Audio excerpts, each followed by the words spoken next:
Welcome, dear listeners, to another episode of Midnight Tales, where the boundary between the known and the unknown blurs, and the shadows come to life.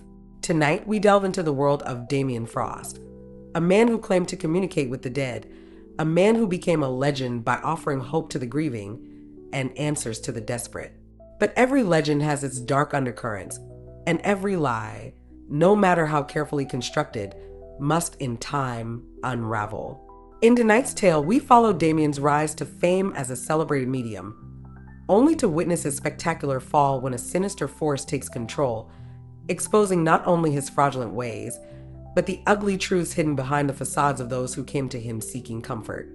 What happens when the whispers of the dead reveal more than just comforting lies? When the spirits demand the truth, will it set anyone free? Or will it leave only devastation in its wake? This is the story of Damian Frost, a man who spoke for the dead, until the dead, perhaps, began to speak for him. So settle in, turn down the lights, and prepare yourself for tonight's chilling tale, the Final Séance. The truth can be a terrifying thing, especially when it's been hiding in plain sight all along.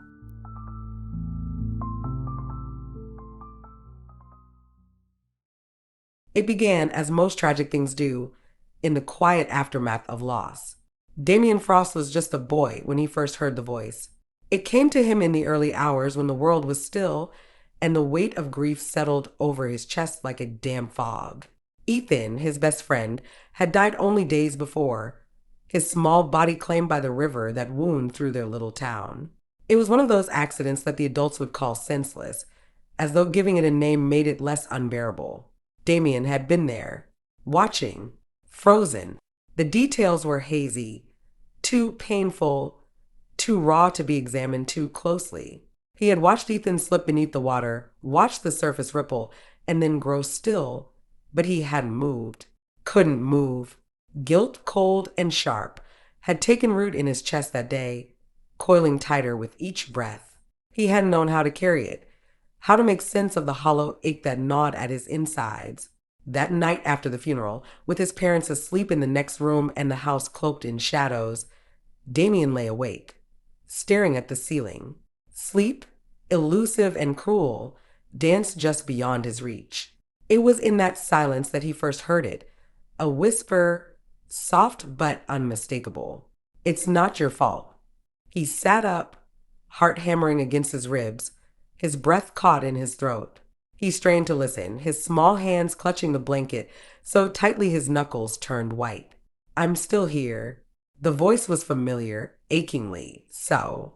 Ethan's voice, the same as it had been that morning they'd run laughing through the fields, their lives stretching endlessly before them. Unaware of how swiftly time could close in, Damian's heart lurched. Ethan, his friend, gone but not gone? The rational part of him, still forming in the mind of an 11-year-old, said it couldn't be. But that part was buried under layers of guilt, grief, and something dangerously close to hope. And hope, fragile as it was, could trick the heart into believing the impossible. He whispered back into the darkness, voice trembling. "Ethan." The reply came more certain this time. "I'm still here, Damian. I'll always be here." The knot of guilt loosened just a fraction. It didn't matter that Ethan wasn't there in any way that made sense. It didn't matter that the air remained thick and still, with no sign of his friend. The voice was enough. It was the salve Damian didn't know he needed, a way to soothe the wound that grief had left behind. The conversations continued night after night. Ethan's voice became a constant presence, a gentle murmur in the quiet moments, a whisper when the loneliness grew too great. In time, Damian stopped questioning it. After all, hadn't he heard stories? Stories of people who could speak with the dead, people who had gifts that couldn't be explained? Maybe, just maybe, he was one of them. And maybe, he thought, he wasn't quite as alone as he had feared. But gifts, if that's what it was, come with a price. One that, at 11 years old, Damian couldn't have begun to understand. Years passed, and with them, the boy who had once whispered to ghosts grew into a man who had mastered the art of the dead. Damian Frost, now in his mid-30s, had crafted himself into something of a legend. His name, soft, cool, like the edge of a winter breeze, was whispered in the same reverence as those who had built empires on the belief that life and death were not so distant from each other. He stood tall and confident, always impeccably dressed in tailored suits that spoke of success, wealth, and just the right amount of mystery. The quiet town where he had first heard Ethan's voice was a memory, buried beneath the gleam of city lights and theater marquees. These days, Damian played to crowds. Thousands would flock to see him perform his gift, to watch as he, with the poise of a seasoned stage actor, conjured voices from the beyond, filling the room with the whispers of the lost. He had transcended the small, grieving boy he once was. Now he was a man of stature, wealth, and influence, with his name plastered on billboards and magazines, accompanied by words like phenomenon and medium extraordinaire. But it wasn't the dead who built Damien's success. Not really. It was the living, their grief, their longing for closure, and their desperate hope that someone, anyone, could bring back the voices of those they had loved and lost. Damien had learned long ago that people didn't want truth. They wanted comfort, a balm for the wounds left by time and tragedy. And Damien provided it, at a price. His method was polished, professional. He had perfected the art of cold reading, observing the flicker of an eyelash, the tightening of a jaw, the subtle shifts in posture that gave away more than any spirit ever could. A nod here, a knowing smile there, and people would spill their secrets without realizing it. His real gift, he had come to understand, wasn't speaking to the dead, it was reading the living. It wasn't difficult. Research did most of the work. A name, a face, a bit of digital sleuthing, and Damien could weave a story so believable, so intimate, that no one thought to question it. They wanted to believe, after all. Grief makes believers of us all. Still, there was a part of Damien, buried deep beneath the layers of performance and carefully constructed deception, that held on to the voice of Ethan. That part, the flicker of the boy he had once been, convinced itself that his gift was real, or at least had been once. He had heard Ethan, hadn't he? That voice had saved him from drowning in his own guilt. Maybe it still existed, somewhere beyond the smoke and mirrors.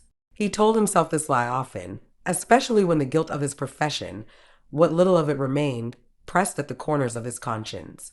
But greed, as it does, made it easier to quiet the doubts. There was always a bigger show, a higher payout, another eager client willing to empty their wallets for a few minutes of manufactured closure. Damien's rise wasn't just about money, though that flowed easily enough. No, it was the fame that fed him, the adoration, the flashing cameras, the breathless applause after each performance. The world believed in him, and in their belief, Damien had found a new kind of power. He had learned to revel in it, like a drug, each new show a hit, each tearful thank you a reminder of his mastery over people's hearts. He had begun to crave it. Fame wasn't just his reward, it was his lifeblood. And so, the boy who had once whispered to ghosts was now a man who manipulated the grieving, packaging their pain and selling it back to them. The more he did it, the more natural it became, until the distinction between the lie and the truth blurred into nothing.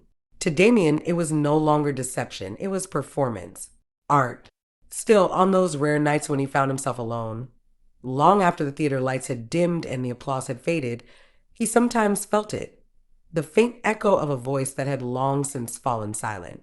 Ethan, his name a whisper, just on the edge of hearing. I'm still here. It was just his imagination, of course, a trick of the mind. That's what he told himself, anyway, as he stared into the dark of his luxurious penthouse, far above the city's sleeping streets. There were no ghosts, not really. But as his fame grew, so did the whispers creeping in at the edges of his mind. They followed him, a shadow to his success, a constant reminder of something he couldn't quite place. At first, they were soft, easily ignored. But over time, they became louder, more insistent. He tried to drown them out with applause, with money, with more shows and more clients, but something was shifting, slipping from his control. His carefully crafted empire was beginning to show cracks, though he couldn't yet see them. The lie that had made him rich was starting to whisper back. And in those whispers, Damian Frost, king of the dead, began to hear the faint sound of something darker. The theater was grand, one of those old, gilded relics from a time when opulence was worn like a crown. Its velvet curtains hung heavy and crimson, shimmering under the glow of chandeliers that swayed gently above. Tonight, the room was packed. A sold-out crowd, every seat filled with faces eager for a glimpse into the beyond. They whispered amongst themselves, their anticipation palpable, like static electricity in the air. Damien could feel it even from backstage, where he stood, alone in the dark, waiting for the show to begin. He adjusted the cuffs of his charcoal suit, his reflection ghostly in the small mirror propped on a vanity table. His hands, usually steady, trembled slightly. He flexed his fingers, willing the tremor to still. Nerves, he told himself. It was only natural. Even after all these years, the big show still got to him, the pressure of delivering the impossible weighing down on his shoulders. But it was more than that, wasn't it? The whispering had started again, faint, insidious. Ethan's voice. But it wasn't the soft comfort of his childhood anymore. No, now it held a mocking edge, like the wind through a cracked window on a winter's night. They're all watching you, Damien. What will they see? He shook his head, closing his eyes for a brief moment. Focus. It was just nerves. The same unease he always felt before a big performance. He had done this 100 times before. Thousands. Each time more successful than the last. And tonight? Tonight was the biggest show of his career. The culmination of all those years of perfecting his craft, of becoming the man who could speak to the dead and walk the line between belief and deceit with flawless precision. Outside, the murmur of the crowd grew louder, and the house lights began to dim. His cue. Damien straightened his collar, smoothed the lapels of his jacket, and stepped forward, feeling the familiar rush of adrenaline as he approached the stage. The audience greeted him with rapturous applause as he stepped into the spotlight. The roar of it filled the cavernous space, reverberating off the high, domed ceiling. They adored him, every one of them. From the grieving widows clutching handkerchiefs to the curious skeptics waiting to be impressed, they all wanted one thing: to believe. Damien flashed his most charming smile, letting the applause wash over him like a bomb. For a moment, the whispers in his head quieted, replaced by the heady rush of admiration. He was in control again. This was his domain, and they were here for him, to see what only he could do. He began as he always did, with a soft, somber tone that oozed sincerity. Thank you all for being here tonight. What we're about to do, it's sacred. It's about connection, about love that goes beyond the veil. I am merely the vessel through which those connections can be made. I do not bring the dead to you.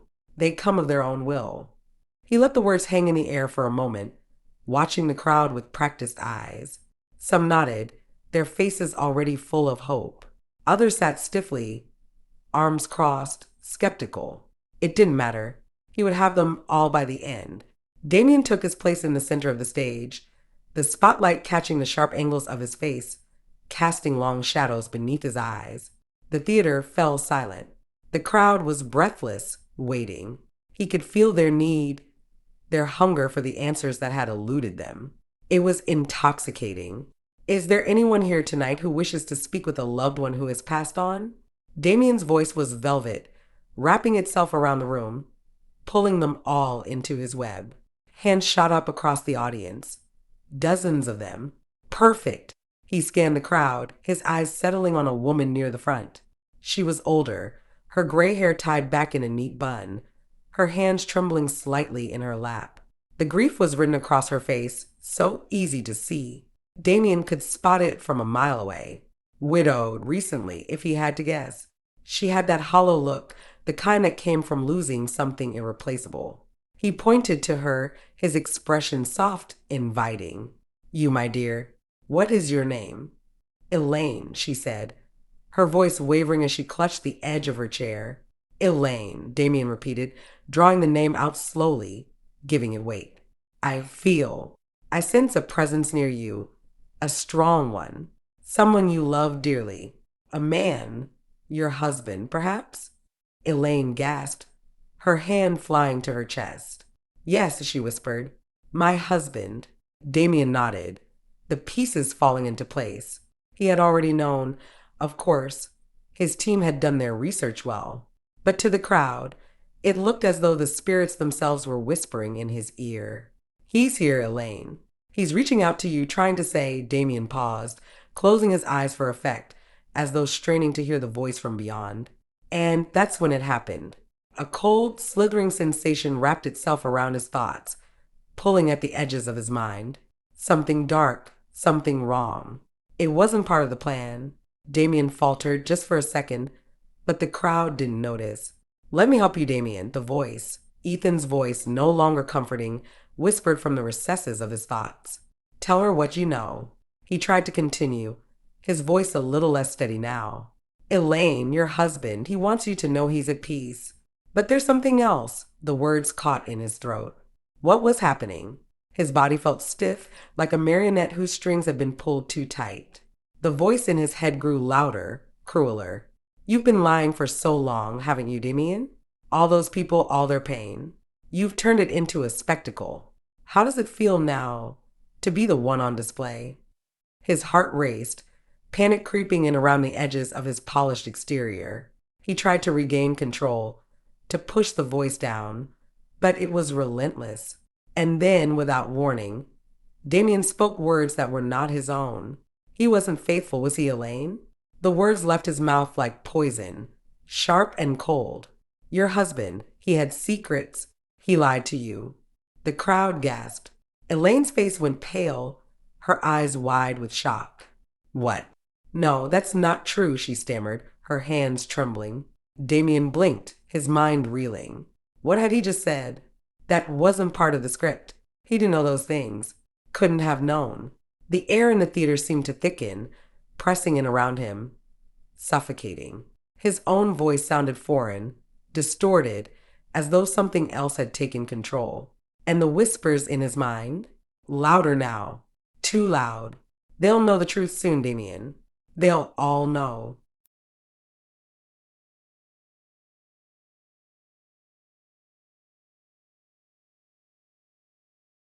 The theater was silent now, a heavy, suffocating silence, like the world itself was holding its breath.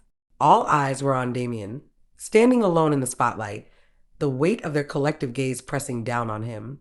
His head pounded, his pulse thudding in his ears. He tried to swallow, but his throat felt dry, like sandpaper. And there in the front row, Elaine, her eyes wide, brimming with tears, her lips trembling as she looked at him, her face a picture of hope and horror, a woman on the verge of collapse. Damien's words still hung in the air, twisting like smoke. He wasn't faithful, was he, Elaine? He could see the doubt flickering in her eyes, a desperate hope that what he'd said was just an illusion, a hook, a cheap one-liner meant to pull the crowd in. Clickbait. Surely that's all it was, right? The crowd leaned forward, anticipation crackling in the air. They wanted to know more. They needed to know. Elaine clung to that tiny flicker of hope. Damien could see it, shimmering in her tear-drenched gaze. Maybe, just maybe, he would reveal that her husband hadn't been unfaithful to her at all, that it was a misunderstanding, a cruel trick of words, that the real unfaithfulness was his love, his unwavering, untold adoration for her. He'd failed to show her enough affection in life, but now, in death, he would confess his true devotion. That's what she needed to hear, what she wanted to hear. But Damien knew that wasn't what was coming. His chest tightened, the darkness coiling around him, pulling his thoughts apart like threads unraveling. The voice was there again, louder now, pushing against the inside of his skull.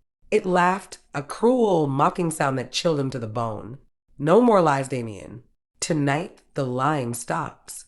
Damien's hands twitched at his sides, his fingers curling into tight fists as he tried to fight the words forming on his tongue. But he was losing control. It was slipping through his grasp like sand, the carefully constructed facade crumbling. The truth, dark, ugly, unwanted, was rising to the surface, and he could do nothing to stop it. He opened his mouth, his voice trembling, betraying him. Elaine, he began, and the word fell from his lips like a stone, heavy and cold. Your husband, he wasn't the man you thought he was. Elaine flinched as though struck. Her face, pale and tear-streaked, contorted into a mask of pain and confusion. The hope, that tiny spark she had clung to, was flickering, dying. Damien's breath came in shallow, ragged bursts as he continued, unable to stop himself. He had another life, another woman. The words cut through the air like knives, slicing open the fragile space between the living and the dead. The audience gasped, their whispers like rustling leaves in the dark, but no one spoke. They were all hanging on his every word. Elaine's trembling hands rose to her mouth, stifling a sob. Her eyes, red and glistening, begged him to stop, to tell her it wasn't true. But the voice in Damien's head urged him on, relentless. Tell her what you know, Damien.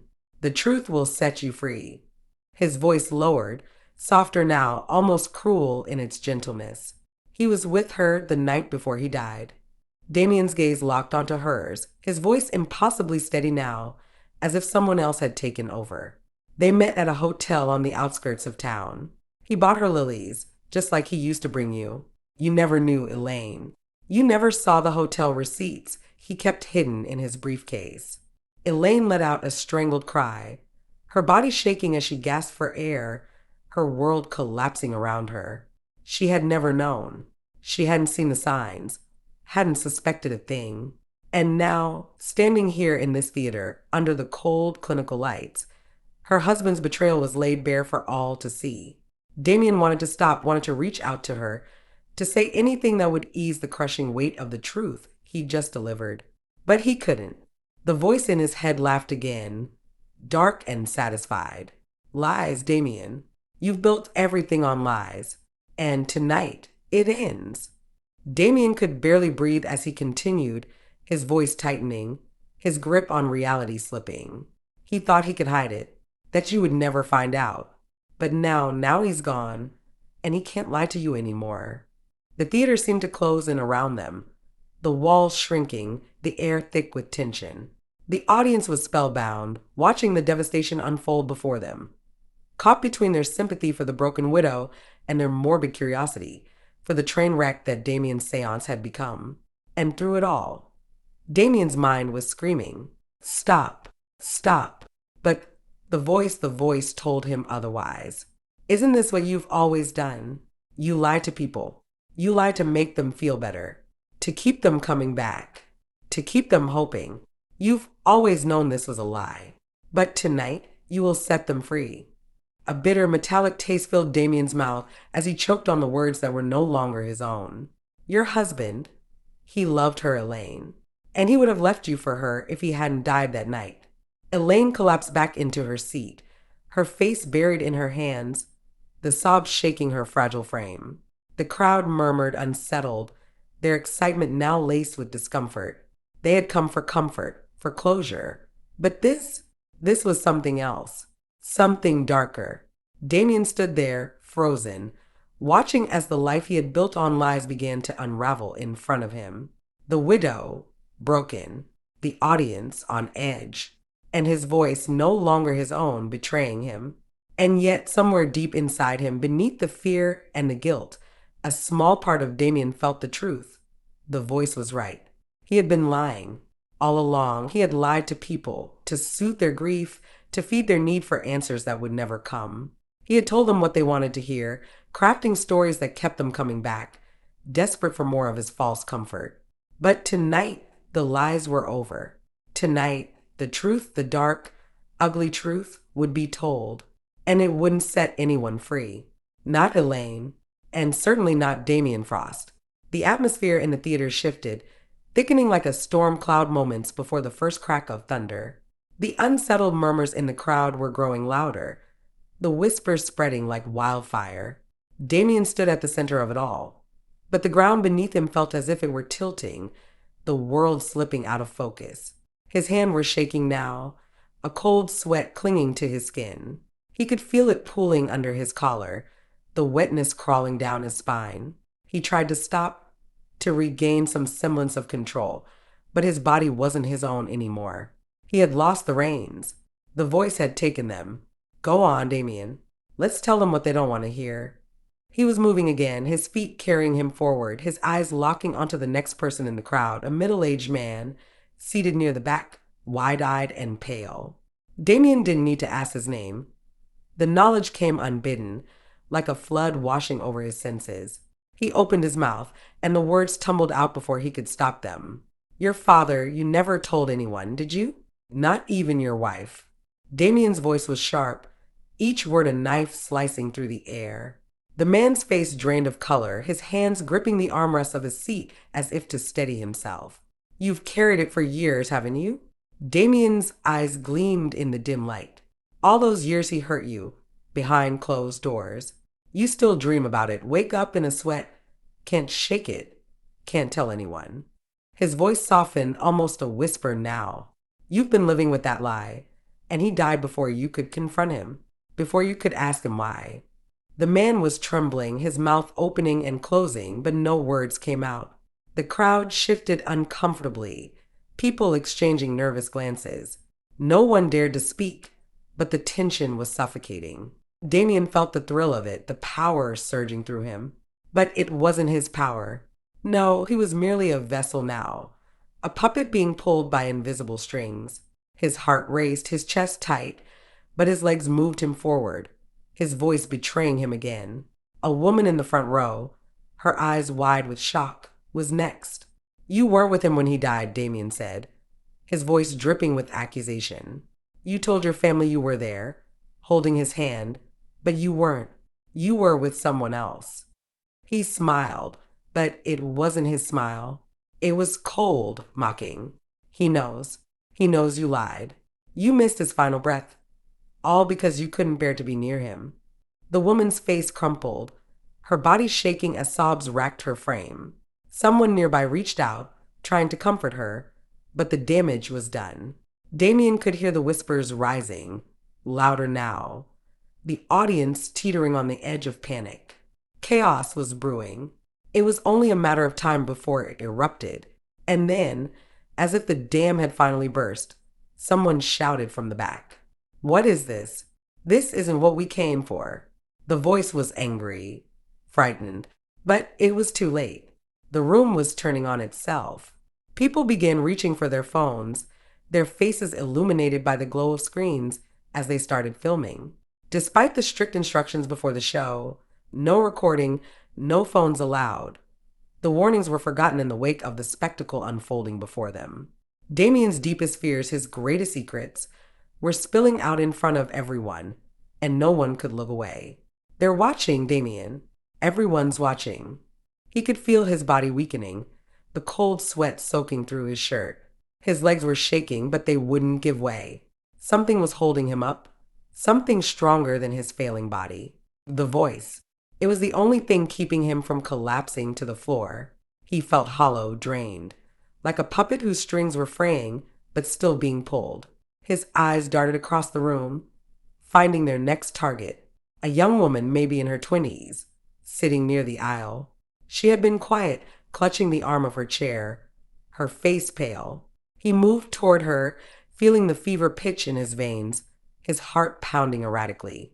Your mother, he began, his voice low but sharp. She never wanted you to know, but you weren't the first. The young woman's eyes widened in confusion. Before you, there was another, a child she lost, and she never told you. She kept it a secret, pretended it never happened. But you felt it, haven't you? Like something missing, something that's been lurking in the corners of your family. A shadow. The woman recoiled, her hand flying to her mouth as if to stifle a scream. Her face twisted in horror, her eyes brimming with tears she hadn't expected to shed tonight. Around her, the crowd stirred, the air electric with tension and disbelief. The theater was descending into madness, and Damien was at the center of it, unraveling secrets no one had asked to know. He could hear the murmurs growing louder, the panic setting in, but still he couldn't stop. The voice was in control now, forcing the words from his mouth, driving the chaos forward. This is what you've always done, Damien. You've lied to them again and again. And now the truth will come. No more lies. Not tonight. His vision blurred, and his breath came in ragged gasps. The fever burned hotter now, the clammy sweat sticking to his skin like a second layer. His legs buckled, but he didn't fall. He couldn't. Something. Someone was keeping him upright. The voice. Always the voice. The crowd was buzzing, a low hum of unease, but the phones were still pointed at him, capturing every moment, every revelation. This was no seance anymore. This was a spectacle, a horror show. And Damien was the star, trapped in a performance he had never rehearsed for. He tried to open his mouth, tried to speak something, anything, to stop this, but all that came out was a jagged breath, a whispered plea to no one in particular. It stops tonight, Damien. The lying ends here.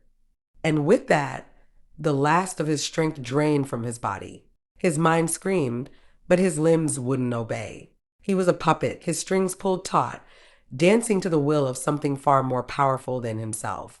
The demon, or whatever it was, had him now, and there was nothing left of Damian Frost but the hollow shell standing on that stage, feeding the chaos below. The theater was a maelstrom of chaos now, the tension in the air thick enough to choke on.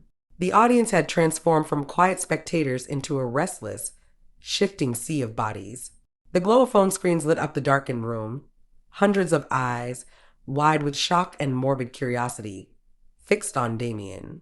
He could feel them, feel the weight of their gaze, their disbelief, their horror.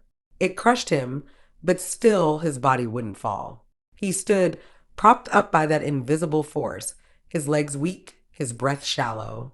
His mind screamed, but it was as if the voice had hollowed him out, leaving nothing but a vessel, a conduit for its will. Let's tell them the truth, Damien. Show them who you really are. The voice slithered through his thoughts, cold and mocking, driving him toward the inevitable. He tried to resist, tried to pull back from the edge, but it was too late. His lips parted, and the words began to spill out, slow and deliberate, each one cutting deeper into the fragile reality he had spent years constructing. You all came here tonight, Damien began, his voice dripping with venom, because you wanted to believe. You want me to lie to you, to tell you that your loved ones are still out there, watching over you, caring for you. He paused, scanning the crowd, his eyes catching on the tear-streaked faces, the shock etched into every expression. The temperature in the room seemed to drop, and a hush fell over the crowd. Even the murmurs of disbelief faded into silence as they waited, watched, unable to tear themselves away. But here's the truth. Damien's voice grew louder, sharper, filled with a cruel edge. There are no ghosts, no spirits waiting on the other side. Nothing. His lips twisted into a bitter, mocking smile. You think I've been talking to your dead loved ones? Think again. I've been talking to you, feeding off your grief, your pain, your pathetic little hopes. He could hear gasps from the crowd, see the horror creeping into their faces. But they weren't leaving. They were rooted in place, like moths drawn to the flicker of the flame that would consume them. Damien felt a surge of heat in his chest, a burning anger he hadn't even realized he'd been holding back. You all came here tonight for comfort, didn't you? To hear that your husbands, your wives, your children are still watching over you, that they still care. He let out a low, humorless laugh, the sound grating and cold. But that's not what you need. You need this, the truth. And the truth is you've been lied to. His head spun as the words tumbled out of him, the confession tearing through his throat like jagged glass. He wanted to stop, to close his mouth, but the voice, the demon, pushed him forward, driving the blade deeper. All of you, he continued, his voice rising now. You think I've been talking to your dead husbands, your wives, your children, but all I've been doing is selling you lies. You eat them up because you want to believe. You need to believe that there's something beyond this life, that death isn't the end. The crowd was shifting, restless, the murmurs growing louder. Some were crying, others shaking their heads in disbelief, but still they didn't leave. They couldn't. And you know what's worse? Damien spat, his face twisted into a grotesque grin. You've paid me to lie to you. You've handed me your money, your secrets, your grief, and I've turned it into a show, a performance. His chest heaved, his breath ragged, but still the words poured out. Do you want to hear how it's done? His eyes glinted with a manic light, his voice trembling with mockery. You plant a few assistants in the crowd. They do the legwork, dig up the dirt, find out all your little secrets. Then I stand here on this stage and pretend I'm hearing it from the dead. A woman near the front gasped, her hands flying to her mouth, tears streaming down her face. Damian pointed at her, his grin widening. Your son, he sneered. The one you think I'm talking to? I've never heard a word from him. You told the world he loved fishing, didn't you? But I know he hated it. Hated every second of those trips you dragged him on. The woman sobbed, shaking her head, but Damien kept going, his voice sharp and cruel. You never knew him, not really. And now you'll never know him. He's gone. And all you have left is the lies I fed you. The crowd was growing restless now, a low murmur of confusion and shock spreading like wildfire. People were whispering, shifting in their seats, some beginning to edge toward the exits. But most stayed. They couldn't look away. This was more than a séance now. It was a reckoning. Damien's voice dropped, a cold, mocking tone replacing the earlier intensity. He felt the demon inside him, puppeteering his every move. I've been lying to all of you for years, and you've begged me for it. You've come to me, time and again, desperate for more lies, more comfort, more of the illusion that your loved ones are still out there, waiting for you. Then something broke inside him, snapped in a way that felt both final and liberating. He straightened up, his body moving on its own, as if the voice were physically lifting him. He laughed a low, guttural sound and began mimicking the voices of the dead. His voice shifted in pitch, one moment soft and motherly, the next gravelly and low. I'm watching over you, darling, he said in a saccharine falsetto, mocking the comforting words he'd spoken to countless grieving souls. Then his voice dropped cold and rasping. I'm so proud of you, son. I'm with you always. The words were cruel now, dripping with malice, as he threw them back at the people who had believed in him. The audience recoiled, the room filled with gasps and stifled sobs. The truth was out, ugly, raw, and unrelenting. Damien had never spoken to the dead. He had only ever spoken to the desperate, the broken, the grieving. And now he stood before them, stripped of the mask he had worn for so long.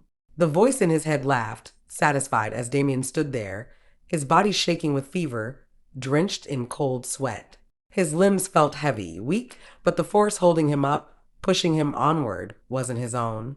The voice had hollowed him out, leaving behind nothing but the bitter shell of a man who had built his life on lies.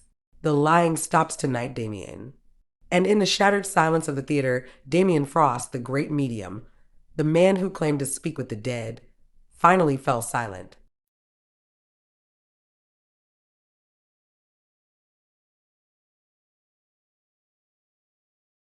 Chaos erupted like a wildfire.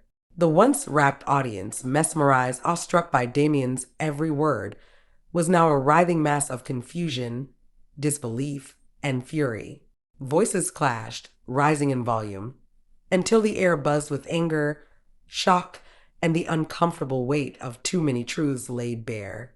People stood, shouting over one another, their faces twisted in a mix of horror and rage. How could he know that? Someone yelled from the back, the voice trembling with disbelief. No one could have known that about my father. No one. But he just said he was lying. Another voice back, skeptical, almost gleeful.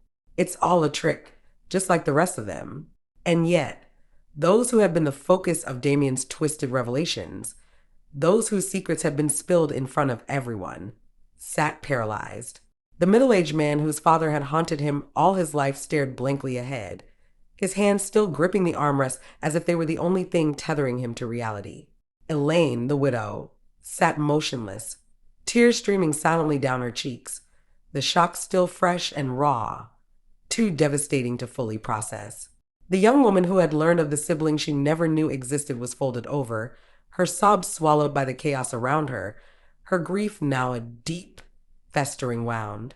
And Damien? Damien was no longer there. His body lay crumpled in the center of the stage, a lifeless heap in the spotlight, surrounded by the shattered remnants of the man he had once been. The audience, frantic and unsettled, barely noticed the shift. Some glanced at his motionless form but quickly turned back to the swirling storm of disbelief. He had spoken with such venom, such brutal honesty, that it seemed impossible to reconcile the lifeless figure on the stage with the man who had, just moments ago, ripped their lives apart. But those who dared to look longer, to study the scene more carefully, saw it.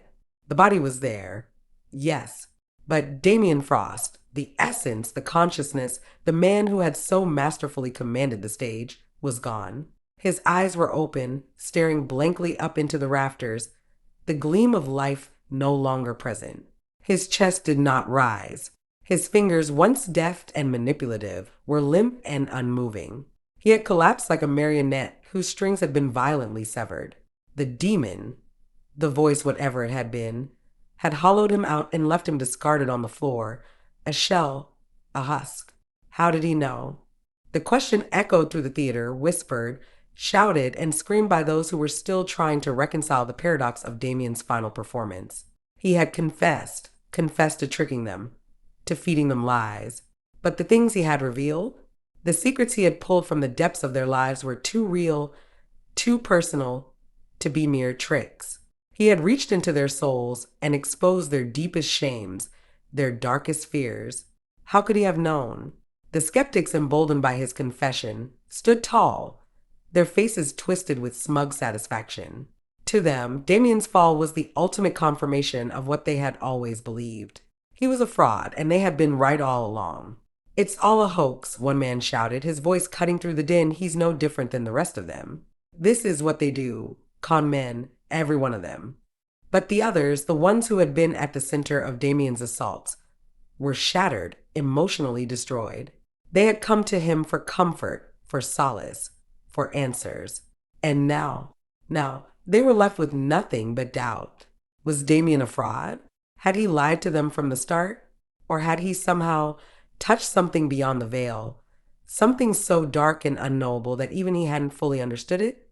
A woman stood, tears streaking her face, her voice trembling as she shouted into the chaos. "But he knew. He knew things about my husband, things I never told anyone." How could he have known? The crowd turned on itself, divided between those who clung to their disbelief and those whose foundations had been ripped apart. Some demanded answers, others tried to leave, but most simply stood there, staring at the stage, at Damian's lifeless body, as if waiting for him to get up again, to explain the madness that had just unfolded. But Damian would not rise. He was gone. And still, the phones were recording, capturing every moment, every broken sob, every horrified gasp. The strict instructions not to film had long since been forgotten. People were uploading the footage as it happened, feeding the insatiable hunger for shock and scandal that would soon spread across the internet like wildfire. Damian Frost's final performance was already going viral. But Damian, lying crumpled in the spotlight, would never know. In the dim light of the stage, his body remained pale and still, untouched by the chaos around it. The demon's hold, whatever it had been, was gone, leaving only an empty vessel behind. The crowd, lost in their disbelief, didn't realize that Damian's collapse was not just physical. His spirit, his essence, the very thing that made him Damian Frost, had been consumed, devoured by the truth he had spent so many years running from. He had lied to them all.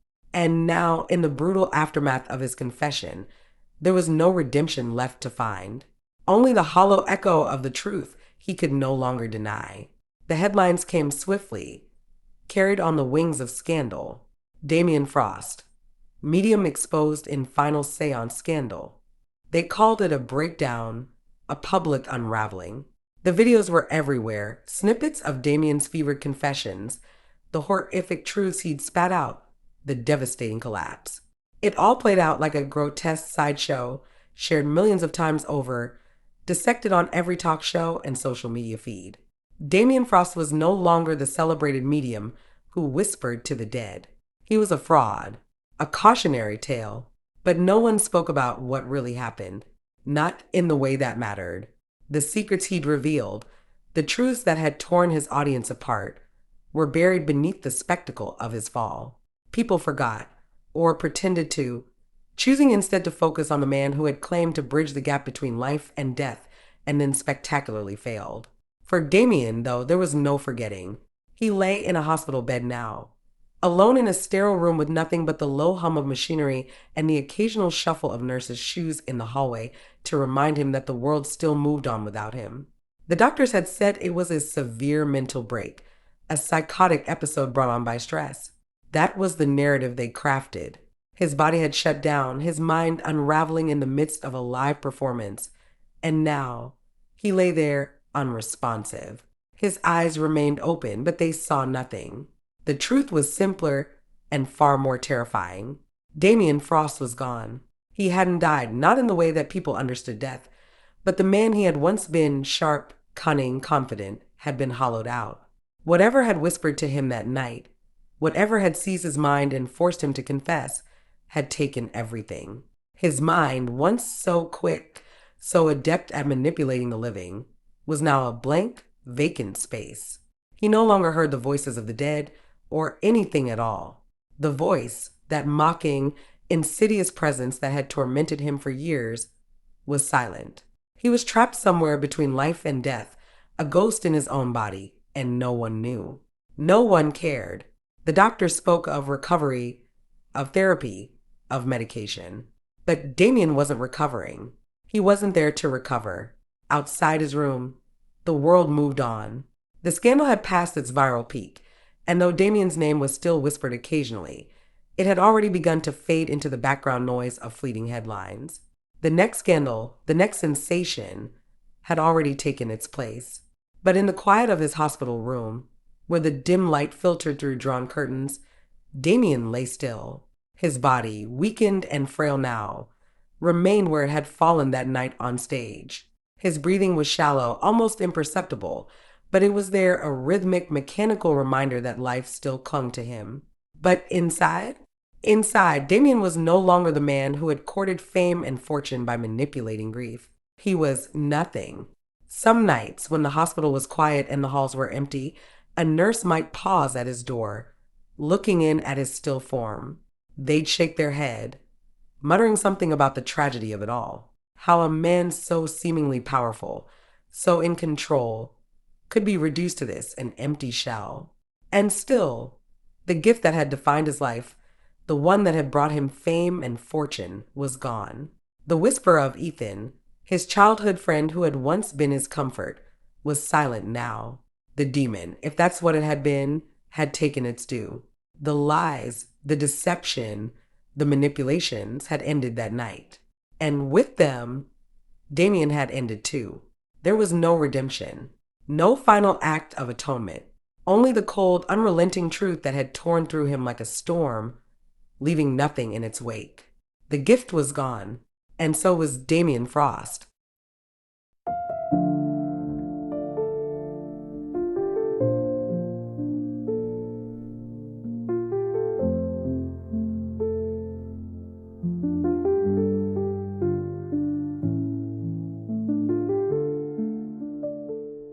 And there you have it, dear listeners, the chilling tale of Damian Frost, a man whose greatest deception was not just in the lies he told others, but in the lies he told himself. Some truths, it seems, can never be buried, no matter how deeply we try. If this story left you questioning the line between the living and the dead, or wondering what secrets the shadows might hold, you're not alone. There are more stories just like this one waiting for you at midnighttales.org. Whether you're in the mood for more unsettling mysteries, eerie encounters, or spine-tingling twists, you'll find them all there. And if you enjoyed tonight's tale, consider supporting the show by purchasing our stories as ebooks. Your support helps us keep the midnight fires burning. Thank you for listening to Midnight Tales. Until next time, remember, the night is never as quiet as it seems. Sleep well if you can.